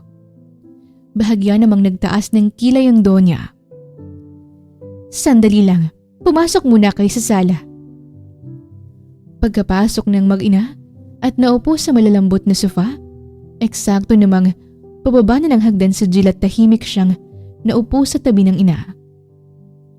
Ano ba ang gusto niyong linawin at nag-abala pa kayong pumunta dito? Tita Artemis, Jillian, gusto ko lang po sanang ipaliwanag yung nangyari ng birthday party.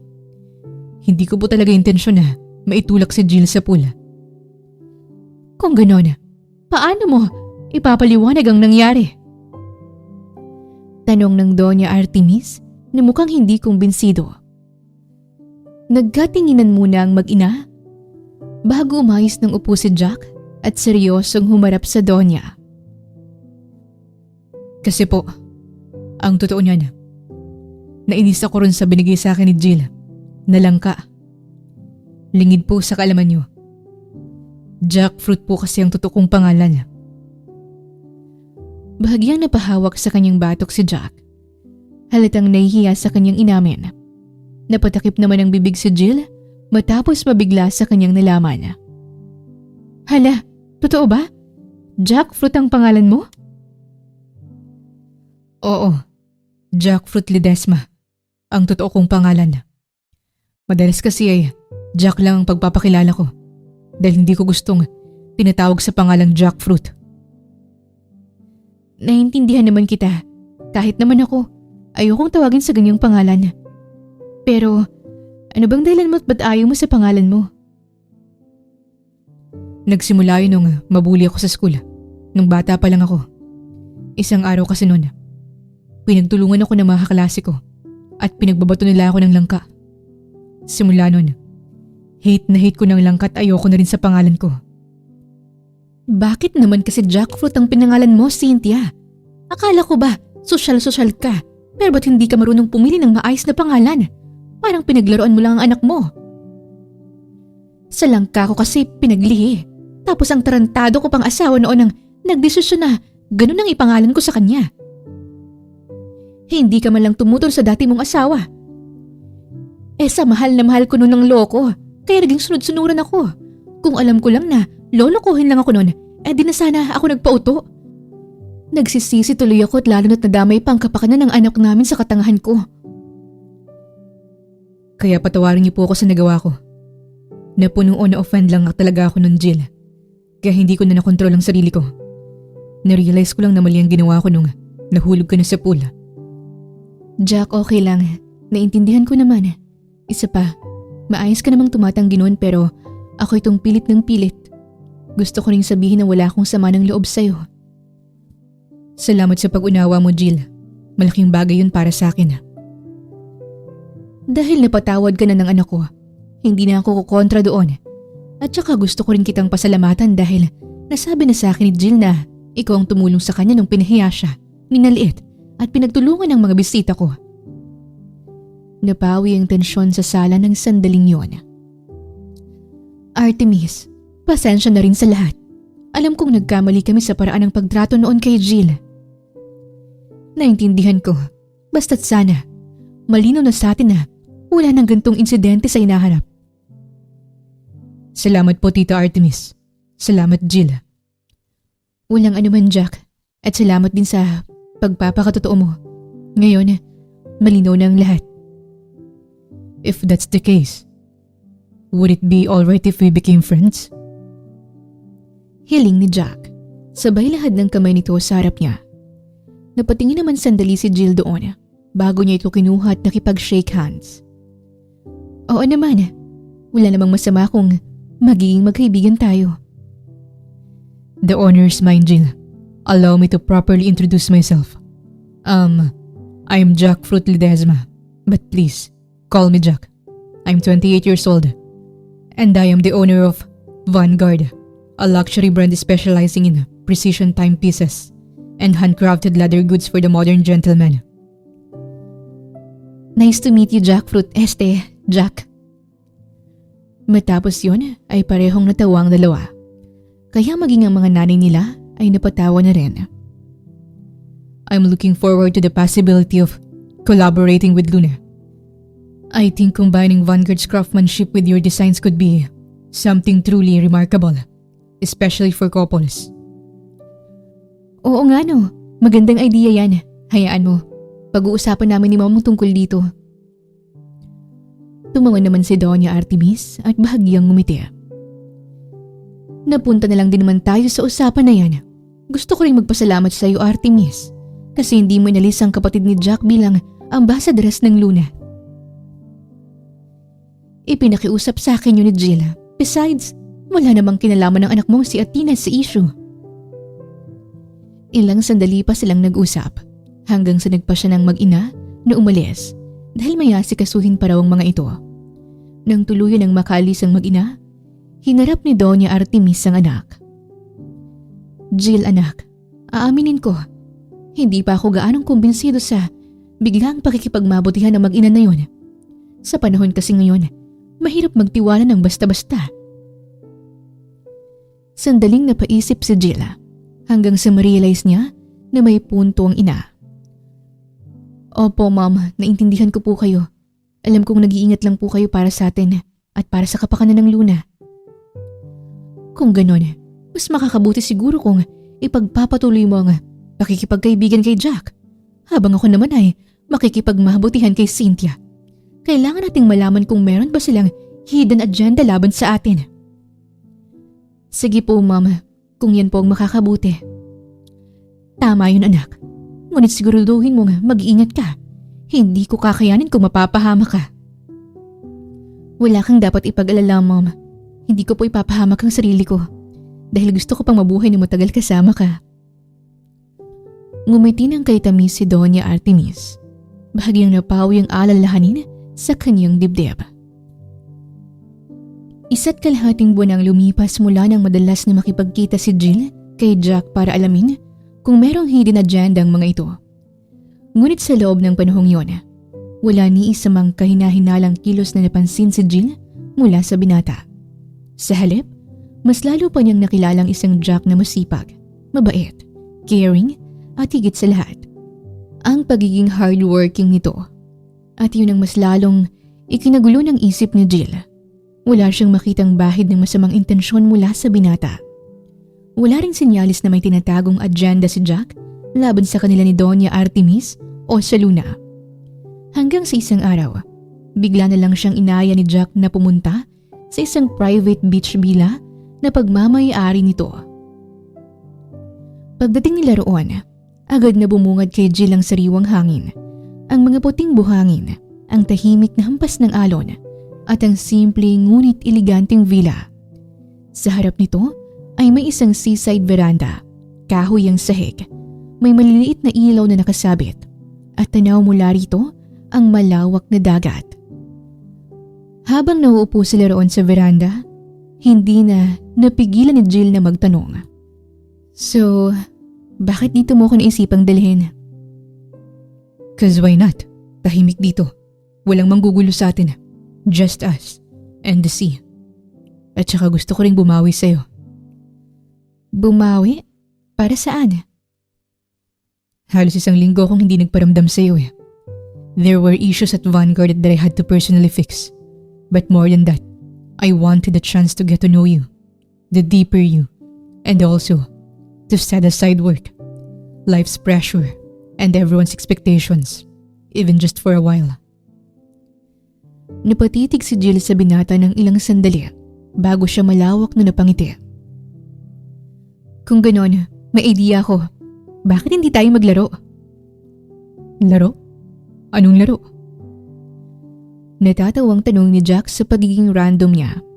Napaisip naman ang dalaga kung anong maganda nilang laruin. Alam ko na. What if 2 truths and 1 lie? Bahagyang umangat ang isang kilay ni Jack bago bahagyang napatango-tango. Sounds interesting ha. Pero may twist ba yan? Meron syempre para mas exciting. Ganto na lang, kapag mali ang hula mo, iinom ka ng whiskey or vodka. Okay ba yun?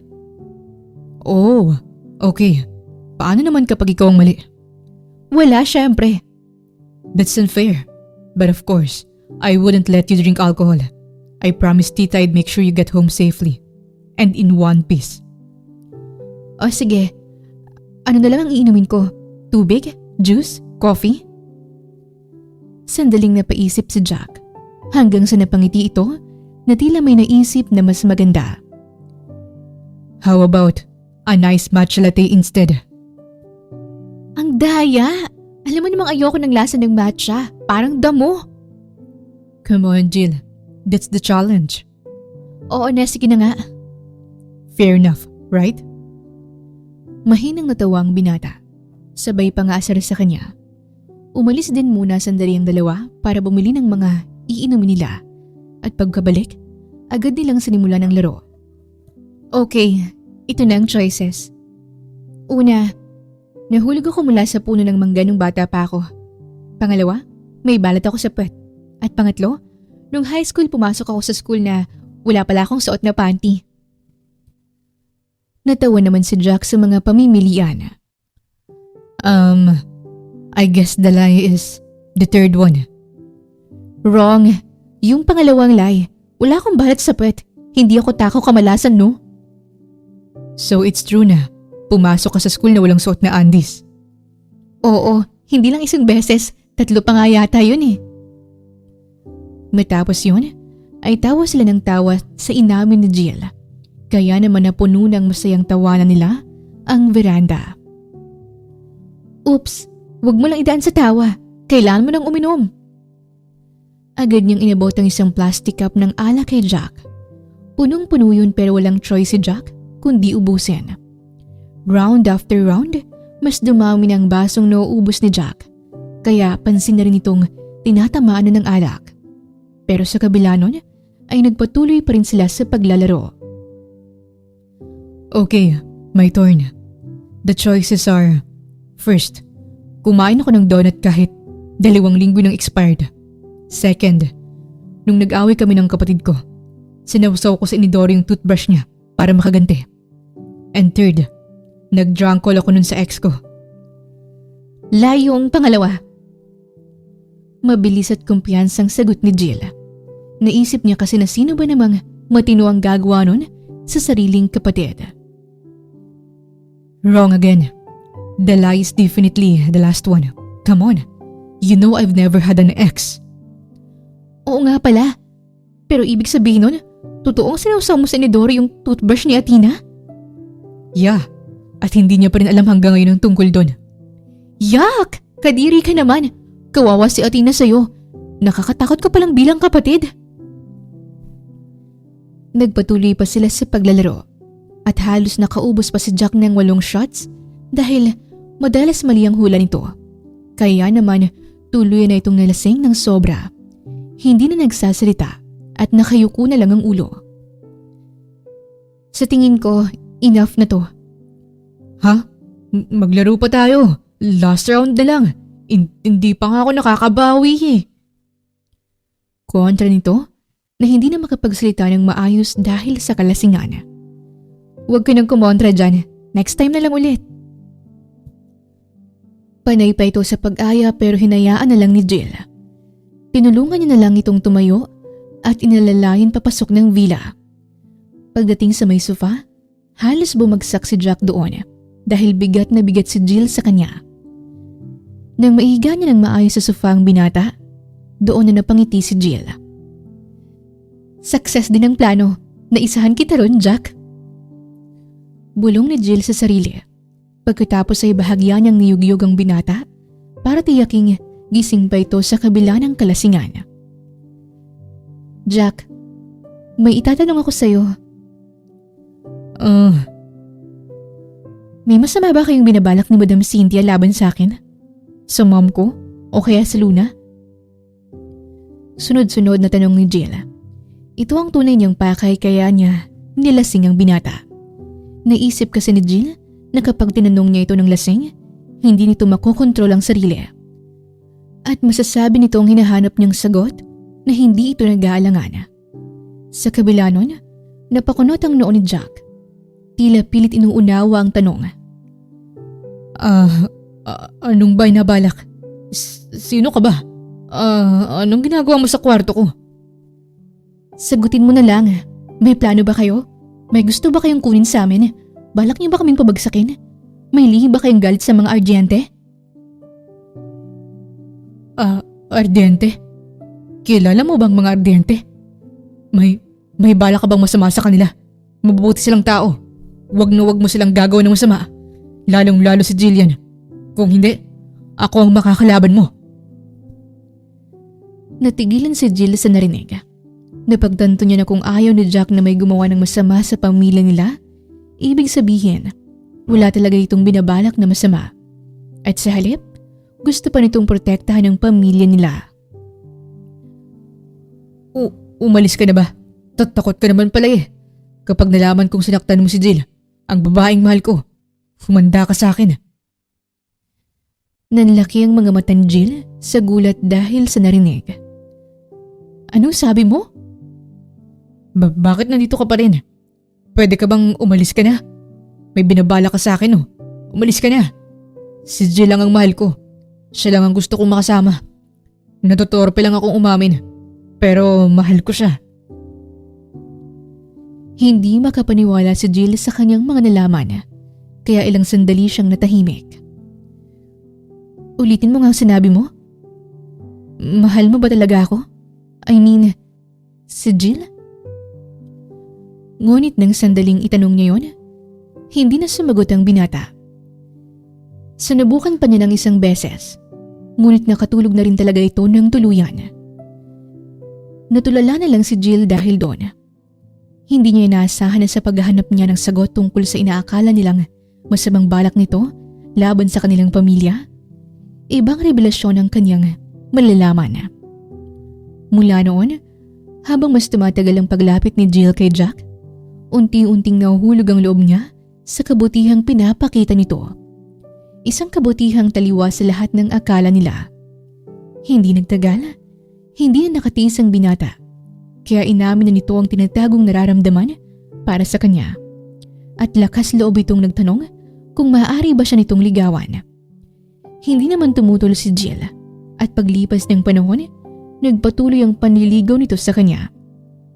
Hanggang sa 1 taon ang lumipas at sa kabila ng tagal ng panliligaw nito, ni minsan ay hindi nagreklamo si Jack. Handa itong maghintay at mas lalong nagsikap at mas lalong tumibay ang pagnanais nito na balang araw, makukuha rin ito ang matamis na oo ni Jill at tuluyan ang maging bahagi ng buhay niya.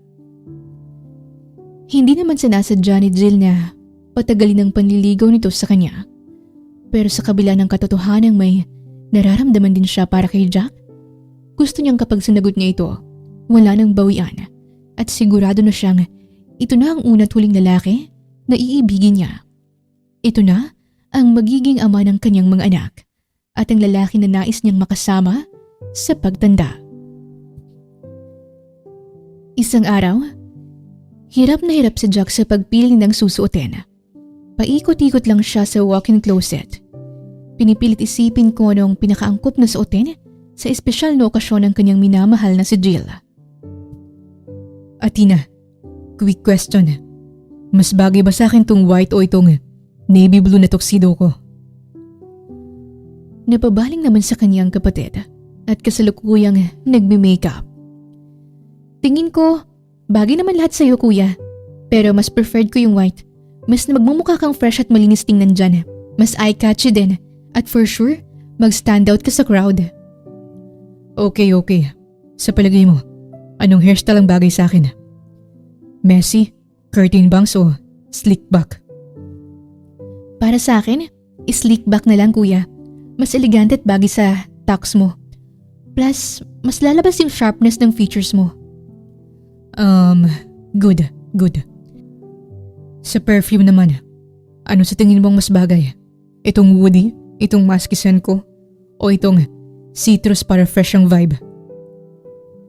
Napairap na lang si Athena sa kawalan. Quick question daw pero ang daming tanong. Hindi ako makapag-makeup ng maayos dahil sa'yo eh. Come on, just help me out please. I'm having a hard time to decide. Hay nako, nakakabaliw talagang pag-ibig no? Kadiri ka kuya. Hindi na ikaw ang kapatid ko na nakilala ko. Ang OA mo palang ma-inlove. Nakakapangilabot. Tandaan mo ang araw na to.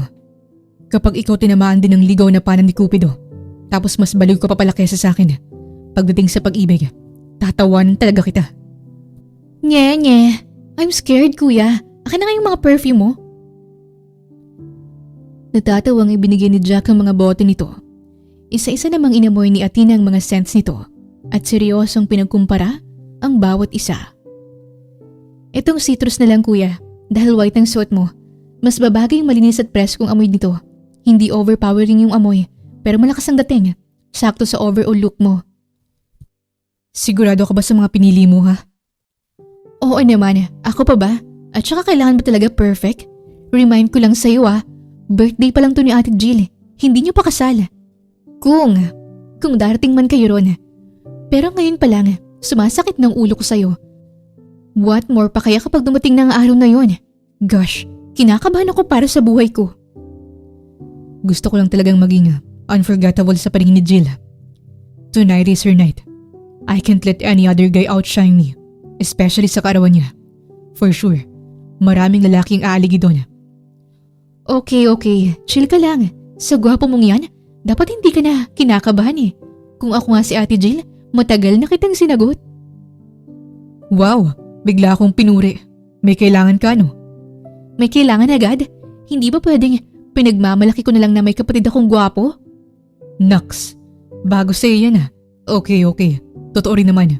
So, thank you, I guess. Kinindatan siya ni Athena. You're welcome kuya, I've got you. Sa weekend pairam ng private beach bila mo. Nag-aaya bigla mga kaibigan ko ng girls getaway eh. Sabi na nga ba duda talaga ako sa'yo kahit kailan. Reklamo ni Jack at binato niya ito ng throw pillow. Tawa naman ang tawa si Athena na bumalik sa pagme-makeup. Pagkatapos ng halos 2 oras na indecision at pagsusukat, sa wakas ay nakabihis na rin si Jack at walang choice na sinunod na lang ang mga naging suggestions ng kapatid. Come on guys, we're already late. Jill will be expecting us. Sigaw ni Jack na minabadali ng kapatid at si Madam Cynthia dahil ready to go na siya. Ang atat naman ito, kung hindi mo sana ako inistorbo kanina habang nagme-makeup, tapos na rin sana ako. I just don't want Jill waiting for me, so hurry up or I'm leaving without you both. Eto na, sige na Athena, bilisan mo na dyan. Hindi na makapaghintay ang kuya mo na makitang tinatangi niya. Whatever. Nagmamadaling kinuha ni Athena ang purse niya at lakad-takbo siyang lumabas ng bahay habang nagsusuot pa ng hikaw. Wala siyang magagawa dahil umiibig ang kuya niya. Kung dati, tamad na tamad itong pumunta sa mga party, ngayon, ito nang hindi mapakali sa kakamadali.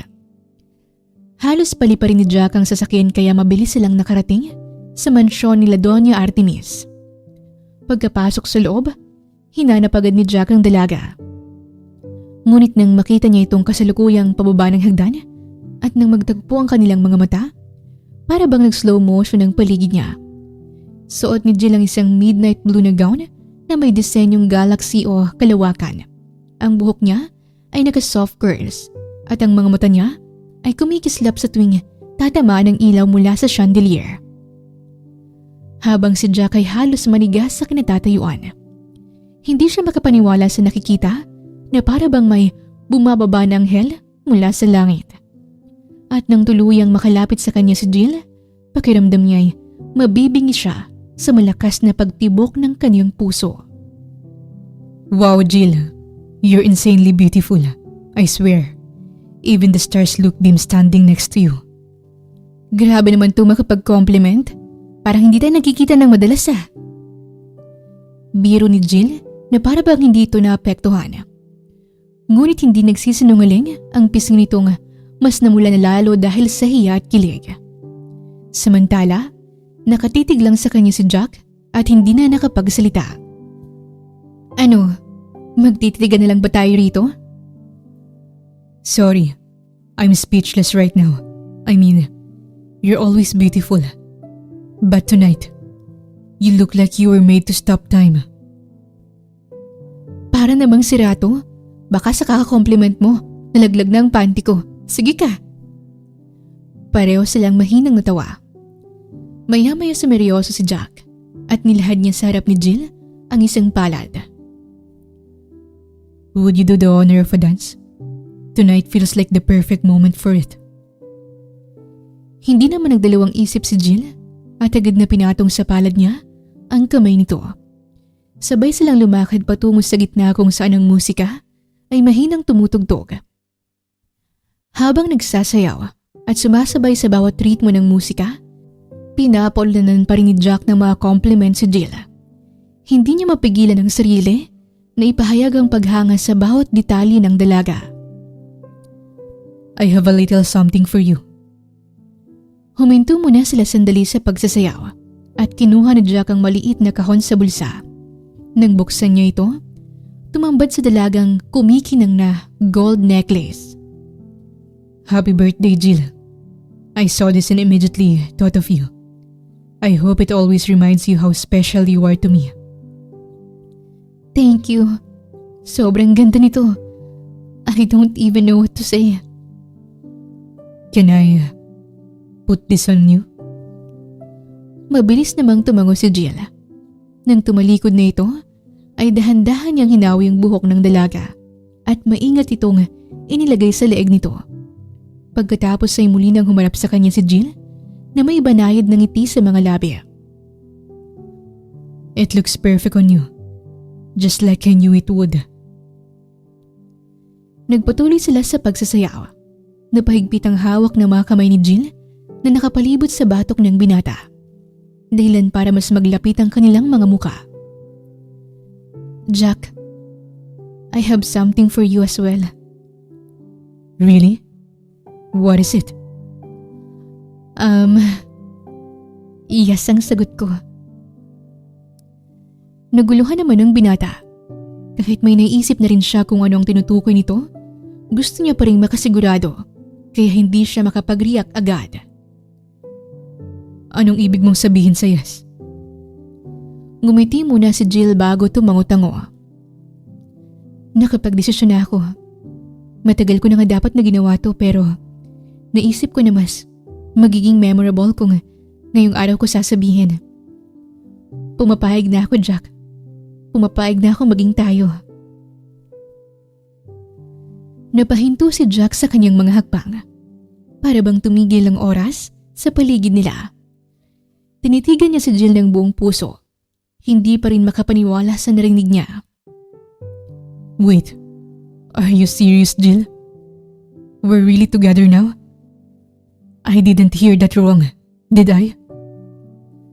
Sunod-sunod na tumango si Jill. Hindi nito maiwasang matawa sa reaksyon niya. Yes, tayo na. Boyfriend na kita. Hindi na mapigil ni Jack ang tuwa at saya dahilan para mapasigaw at mapatalon siya. Nang sandaling huminto siya, kinuha niya ang palad ni Jill at marahang hinalikan ang likod nito. I can't believe this. I've wanted this for so long, Jill. Matapos yun, mahigpit niyang niyakap si Jill. Ramdam niyang init ng katawan nito at ang tibok ng puso nitong sumasabay sa kanya. Napuno naman ang gabing yon ng walang katumbas na saya, kilig at pagmamahala nila. Matapos nilang sumayaw at maramdaman ang tamis ng una nilang gabi bilang magkasintahan, nagpaalam muna si Jack sandali para gumamit ng restroom. Sa tuwing may ganitong party sa mansyon, alam niyang sa may pool area na restroom ang madalas na pinapagamit. Kaya doon siya dumiretso. Habang naglalakad siya sa medyo madilim na parte ng pool area, malapit sa may mga halaman, at bago pa man siya makarating sa restroom, isang pamilyar na boses ang dumampi sa kanyang pandinig, dahilan para matigilan siya. Si Mom ba yun? Mahina at nag-iingat na sambit ni Jack. Nang bahagya siyang lumapit sa pinanggagalingan ng boses, hindi nga siya nagkamali at nakita niyang nakatayo si Madam Cynthia sa isang madilim na sulok at may hawak na cellphone at nakikipag-usap sa kabilang linya. Hindi na tayo pwedeng umatras. Ngayon na ang tamang oras para pasukin ang warehouse ng Luna. Aalis na sana si Jack sa pag-aakalang normal lang na nakikipag-usap ang kanyang ina. Ngunit nang marinig niya yon, ay bigla siyang natigilan at tila biglang binalot ng matinding lamig ang kanyang buong katawan. Oo, huwag kayong mag-alala. Hindi tayo mahuhuli. Abala naman ang mga ardyente sa birthday party ni Jill. Mom, ano ba tong ginagawa mo? Hindi to pwede. Bulong ni Jack sa sarili. Sige na, mauna na kayo sa warehouse. Huwag niyong kalimutang isprayan ang mga CCTV para walang makakita. Papunta na rin ako dyan. Hintayin niyo ako bago niyo sumutin ang mga alahas, ha? Para bang bumagsak ang mundo ni Jack sa sandaling yon. Hindi siya makapaniwala na ang sarili niyang ina ay may balak na pagnakawan ng negosyo at pag-aari ng pamilya ni Jill. Sinadya pa nitong gawin yon sa araw mismo ng kaarawan ni Jill para walang makahuli. Sa pagkalito ni Jack kung ano ang gagawin, hindi niya namamalayang nakaalis na pala ang kanyang ina. Naguguluhan man, sinundan niya ito at nakita niyang sumakay ito ng taxi paalis. Kaya naman dali-dali siyang sumakay sa kotse at sinundan ng taxi. Tumawag na rin siya ng mga pulis habang nagmamaneho. Pagkarating malapit sa may warehouse, huminto muna si Jack at hinintay niya ang mga pulis na makarating. Ilang sandali lang ay nakarating ng mga ito kaya hindi na sila nagsayang pa ng oras at agad na pinasok ang warehouse. Sa loob, nahuli nila sa akto sina Madam Cynthia at ang mga kasama nito habang naglalagay ng mga alahas sa sandamakmak na maleta. Halatang pinagplanuhan talaga nila ito ng maigi. Kagad naman silang hinuli at pinusasan ng mga pulis. Jack, anong ibig sabihin nito? Nagsama ka pa talaga ng mga pulis? Ako dapat na nagtatanong niyan sa iyo, Mama. Bakit mo to ginawa? Bakit mo pinahamak ng gantong sarili mo? Ano bang pumasok sa isip mo, ha? At sa lahat ng tao, ang mga ardente pa talagang ginawan mo nito. Ano bang nagawa nila sa'yo? Wala akong kailangang ipaliwanag sa'yo. Ang hindi ko matanggap kung bakit mo nagawa sa akin to sa sarili mong ina. Buliyaw ni Madam Cynthia habang pilit na nagpupumiglas. Naririnig mo bang sarili mo, Ma'am? Naririnig mo bang sarili mo, ha? Ikaw ba talagang nanay ko? Oo, Jack. Ako ang nanay mo. Kaya sabihin mo na ang mga to na pakulan na ako. Pabayaan mo na ako at kalimutan lang natin ang nangyaring ito. Mariing umiling si Jack kasabay ng pagtulo ng kanyang mga luha. You're so unbelievable. Magagawa mo talagang ipakulong ang sarili mong ina? Anong klaseng kang anak? Masakit, Mom. Kailangan kong gawin kung anong tama. Kailangan nating sumunod sa batas. Sa kabila ng sakit na nadarama ng kanyang puso, lumabas ang mga salitang yon mula sa kanyang bibig na puno ng katatagan at may bigat ng prinsipyo. Kung ganon, simula ngayon, kalimutan mo ng nanay mo ko. Narinig mo ba yun? Tinatakwil na kita bilang anak ko. At nagsisisi ako na binuhay pa kita. Kung yan ang makakagaan ng pakiramdam mo, wala na akong magagawa ron. Sa ngayon, ang mahalaga sa akin ay pagbayaran mong nagawa mo. Nasa iyo na yan kung matututo ka sa pagkakamali mo at kung sisikapin mong magbago. Tahimik na nakatingin lang sa kanya si Madam Cynthia. At sa sandaling yon ay ramdam ni Jack ang bigat ng relasyon nila na tuluyan ng nawasak. Sige na, dalhin niyo na sila sa presinto. Utos ni Jack na siya namang sinunod ng mga pulis. Nakatulala lang si Jack sa kawalan ng sandaling yon. Huwag kang mag-alala. Simula ngayon, kakalimutan ko na rin na may nanay pa ako. Iisipin ko na lang na matagal nang patay ang mga magulang ko. Yun ang mga huling salita na binitawan ni Jack nang sandaling lagpasan na siya ng kaniyang ina. Nanatili siyang nakatalikod at hindi na nagtangka pang humarap. Habang hila-hila naman ng mga pulis ang kanyang ina, tuluyang tumulong mga luha nito sa sakit ng bawat salitang binitawan ni Jack. Ngunit wala na siyang magagawa dahil unat sa pola, siya naman ang nagkamali. Pagkalis ng mga pulis, tsaka pa lang lumabas si Jack mula sa loob ng warehouse. Huminga siya ng malalim at ramdam niyang bigat ng naging desisyon niya. Alam niyang ang gabing yun ay mag-iiwan ng marka sa kanilang mag-ina. Hindi man naging madali, ngunit alam niyang ito ang tama at ito ang nararapat. Nang tuluyang mabunyag ang nangyari, agad na pinuntahan ni na Doña Artemis at Jill ang kulungan kung saan nakakulong si Madam Cynthia. Doon nila nalaman ang tunay na dahilan sa likod ng pagnanakaw nito sa warehouse ng Luna. Isang lihim na matagal nang kinikimkim at hindi kailanman naghupa. At mas kinibigla nila na hanggang ngayon ay hindi pa rin matanggap ni Madam Cynthia na si Doña Artemis ang piniling pakasalan ng lalaking minsang minahal nito. Habang tumatagal ang panahon, lalo lamang lumalalim ang galit at pagkasuklam sa puso nito. Gusto ni Madam Cynthia na siyang tumatamasa ng buhay na meron sina Doña Artemis at Jill ngayon.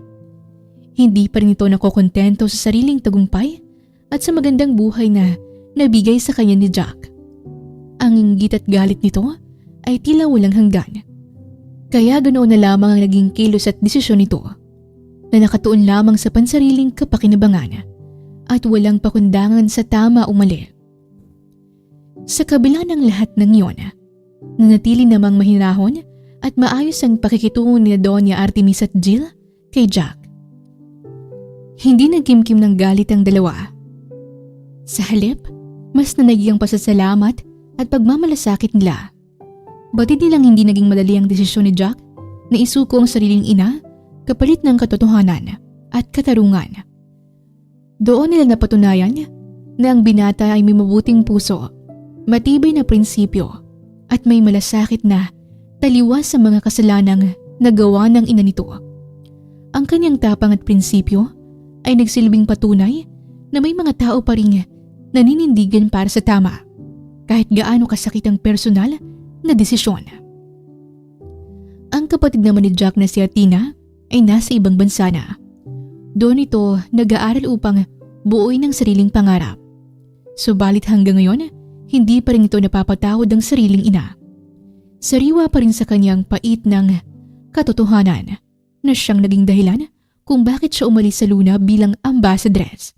Dahil nilamon siya ng konsensya at hiya. Samantala, si Doña Artemis na sa kabila ng pakiramdam ng kanyang katandaan ay nananatiling malakas at matatag. Ginagabayan niya si Jill at sinisigurado na sa bawat sandali na magkasama sila. Napupunan nito ang mga taon na hindi sila nagkasama noon. Ang bawat aral at bawat sandaling pinupunan nila ay naging pundasyon para sa mas matibay na samahan at sa pagbalik ng katiwasayan sa buhay ni Jill at ng kaniyang pamilya. Bukod dito, nalaman ni Jill na pinapalayas na pala ang Tita Rosa niya sa tinitirahan nila sa Quezon Province. Kaya naman, hindi nag-atubili si Jill na kumilos. Bilang pasasalamat sa lahat ng pag-aaruga at pagkupkup sa kanya nung panahong wala siyang masandalan, minabuti nilang bilhan sina Tita Rosa ng sariling bahay at lupa sa probinsya. Lumipas ang panahon at unti-unting naghilom ang mga sugat na iniwan ng nakaraan. At makalipas lamang ang 2 taon, sa harap ng altar at sa harap ng kanilang mga mahal sa buhay, tuluyan ang nag-isang dibdib sina Jack at Jill. Isang pag-iibigan na dumaan sa pagsubok, ngunit pinanday ng katotohanan at piniling manatili sa kabila ng lahat. Patuloy na ang tamang desisyon, gaano man kahirap, ay humahantong pa rin sa liwanag at magandang kahahantungan. Matapos ang kasal, agad silang nagtungo sa kanilang napiling lugar para sa kanilang espesyal na honeymoon. At ngayon, tanging ang mahihinang hampas ng alon sa labas ng villa at ang dilaw na ilaw na nagmumula sa bedside lamp ang nagbibigay buhay sa kanilang unang gabi bilang mag-asawa. Pagod man sa naging seremonya ng kasal, hindi may kukubli ang abot langit nilang saya. Dahan-dahang isnara ni Jack ang pinto at napasandal-sandali rito. Tila sinisiguro pa niyang totoo ang lahat at hindi siya nananaginip na kasal na sila. Magkasama na sila. At ito na ang simula ng kanilang habang buhay na pagmamahalan. Ilang sandali lang, lumapit si Jack at niyakap ng mahigpit si Jill mula sa likuran. Hanggang ngayon, hindi pa rin nagsisingkin sa akin na asawa na kita. Ngumiti si Jill at marahang humarap sa kanya. Pagkatapos ay hinalikan siya nito sa labi ng 3 beses. Sapat na ba yan para matauhan kang hindi ka lang nananaginip? Binawian din ito ng halik ni Jack bago nagsalita. Tingin ko, matatauhan lang ako kapag naka-5 rounds na tayo. Biro niya na ikinatawa ni Jill at laking gulat niya nang bigla siya nitong itinulak sa kama dahilan para mapahiga siya. Napatitig naman siya kay Jill na nananatiling nakatayo sa paanan niya habang dahan-dahan itong inaalis ang tali ng suot na roba at nang tuluyan na itong mahulog sa sahig, napahinto si Jack sa paghinga. Nang tumambad sa kanya, ang suot ni Jill na pinasadyang glow-in-the-dark lingerie na may disenyong jackfruit. Hindi makapaniwala si Jack sa nakita at nang matauhan, sabay silang natawa. I didn't expect you to plan something this perfect for our honeymoon. You caught me completely off guard. And now, I can stop thinking about having you all to myself tonight. Dahan-dahan namang gumapang si Jill at pumaibabaw sa kanya hanggang sa magtapat ang kanilang mga muka. Are you surprised? Mapanukso, mabagal at puno ng lambing na sambit ni Jill. Bahagya pa itong napakagatlabi habang dahan-dahang gumagalaw sa ibabaw ng binata. Dahilan para lumalim ang paghinga ni Jack. Tanda na nabubuhayan siya sa ginagawa ng dalaga sa kanya. Yeah, and you know what? The lingerie suits you perfectly. But tonight, I want nothing between us. Matapos niyong sabihin, akma na sana niyang hahalikan si Jill. Ngunit natigilan siya nang bigla nitong iharang ang isang daliri sa tapat ng labi niya. Oops, not that fast, hubby. Kailangan mo pang maligo. Nalaglag na lang ang panga ni Jack sa pambibit na sa kanya ng kanyang asawa. Sure ka ba, wifey? Ayaw mong gawin na agad natin ngayon? Maligo ka muna, dalian mo. Huwag mo kong paghintayin ng matagal. Hintayin mo ako Of course. I can't wait to moan your name and let you own every inch of me.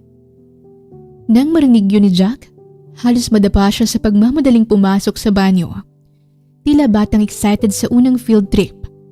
Kaya naman halos 5 minuto pang lumipas Lumabas na agad si Jack mula sa banyo na tanging tuwalya lang ang nakatapi sa may bewang. Basa pa ang buhok, may mga butil pa ng tubig sa katawan at may ngiting hindi may tago. Okay, wifey. I'm ready now. Pagkasabi nun, ay tinanggal na ni Jack ang tuwalyang nakapulupot sa bewang niya. Dahilan para tumambad ang katawan niya na wala na kahit anong saplot. Ngunit hindi man lang nag-react o gumalaw si Jill. Dahilan para mapakunot noo at marahang lumapit sa kama. Doon niya napagtanto na mahimbing na ang tulog ni Jill at ang glow-in-the-dark na jackfruit design lingerie nito ay marahan pa ring nagliliwanag sa dilim. Ang daya naman ng asawa ko. Tinulugan agad ako. Napailing na lang siya, tsaka natawa ng mahina. Pagkatapos nun, ay kinuha niya ang kumot at dahan-dahang nilagay yun kay Jill para hindi ito magising. Sleep tight, Mrs. Ledesma. Marahang umupo si Jack sa gilid ng kama. Hinawi niya ang ilang hibla ng buhok ni Jill palayo sa mukha nito at tinitigan niya ang asawa. Payapa itong natutulog sa kabila ng maghapong pagod at may matamis pa rin itong ngiti sa mga labi. Napangiti na lang din si Jack at dahan-dahan niyang hinalikan ang noo ni Jill. I promise you that I will spend every day of my life cherishing you, honoring you, and protecting the love we built. I will give you a life full of laughter and a love that never falters. No matter what comes our way, every single day, my choice will always be you. Always. Humiga siya sa tabi ni Jill. Maingat upang hindi ito magising at hinila niya ang kumot pataas. You are the light I never knew I needed. I love you, Jill. With all that I am. Bago pinikit ni Jack ang kaniyang mga mata, yun ang mga huling salitang sinambit niya. Hindi na siya makapaghintay na sumapit ang umaga, kung saan ang pinakamamahal niyang asawa ang una niyang makikita. Ang kwento ni na Jill at Jack ay salamin ng isang katotohanang madalas nating iniiwasang harapin. Ang kaligtasan ay hindi kailanman dapat ipagpalit sa utang na loob. Ipinakita ng karanasan ni Jill na kahit ang mga taong tinuring nating pamilya ay maaari tayong gawa ng hindi kaaya-aya. Sa ganitong mga sandali, ang pananahimik ay hindi kabutihan kundi pagkakait sa sarili ng karapatang mabuhay ng ligtas. Ang pag-alis ni Jill ay hindi kawalan ng utang na loob, kundi matapang na pagpili sa dignidad, kaligtasan at pagmamahal sa sarili. Sa eksenang siya naman ay pinahiya, malinaw na inilahad ng kwento ng yaman, titulo at kapangyarihan ay walang saysay kapag walang pagkatao, ang pangmamaliit at pang-aabuso sa kapwa, lalo na sa mas mahina, ay hindi tanda ng pagiging nakakataas, kundi patunay ng pagkabulok ng konsensya at pagiging mas masahol pa sa hayop. Ipinakita rin ng paninindigan ni Jack na ang tunay na pagmamahal ay may tapang na ituwid ang mali. Hindi ito bulag na hayaan na lang at ito tolerate ang kasalanan kahit pamahal natin sa buhay ang may gawa nito. Higit sa lahat, ang pag-ibigan ni na Jack at Jill ay paalala na ang tunay na pagmamahal ay nagsisimula sa respeto. Isang pag-ibig na hindi nananakit, hindi nang mamaliit at hindi humihingi ng kapalit, kundi pinipiling sabay na umangat sa buhay. May pagdadamayan sa bawat pagsubok at may lakas na pangalagaan ng isa't isa sa hirap man o ginhawa. Wakas! Maraming salamat po sa inyong pakikinig. Sana'y nagustuhan niyo ang kwentong pag-ibig ni na Jack and Jill. Sana'y naghatid sa inyo ang kwentong ito ng aral, pagmamahal at inspirasyon. Shoutout nga pala sa ating mga avid listeners na sina Ma'am Ellie Bitasolo from Milan, Italy, Midardo Leonico from East Rembo, Taguig City, Ma'am Ning Rafanan from Zambales, Ma'am Lelaine Guadicos from Bohol, Ma'am Margie Medina from Taiwan, Ma'am Marife Avanzado from San Pablo City, Laguna. At sa lahat po ng nakikinig ngayon, Maraming salamat po. Muli, ito po ang Tales of Siren at hanggang sa ating muling kwento.